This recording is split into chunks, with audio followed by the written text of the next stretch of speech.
د تحصیل دینځي 3 کاله 3 میاشتې صدارت ما وکړو. صدارت نه بلکې ما خدمت وکړو، او دا خدمت چې کم دی نو سیله زه ننینم چې زما مشران، زما مخامخ مشران، ما همزولي زما کشران ټول ما ته په مخخله راغلي دي او هغو زما حوصله افزایي کوي.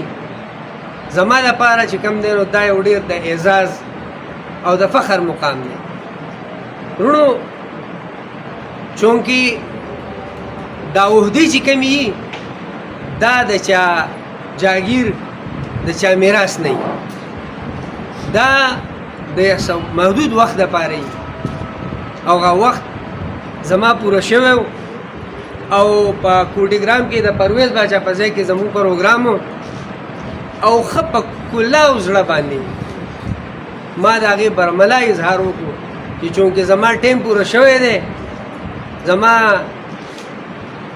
د وخت د پوره کېدو د وجې نه زه خپله عهده پرېږدم او د پاره د دې پرېږدمه چې کېدی شي زما نه بهتر سړی راشي او هغه ستاسو بهتر خدمت وکړي.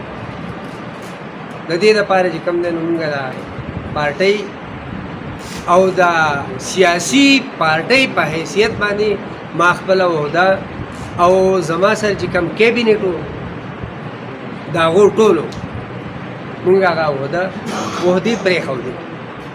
دا نه ما په سیاسي دباو یا د چا مشر په خوله باندې دا نه دی کړي، دا زما چې کوم حق هغه پوره شوی، بلکې زما په حق باندې 3 میاشتې وراوښتې وي.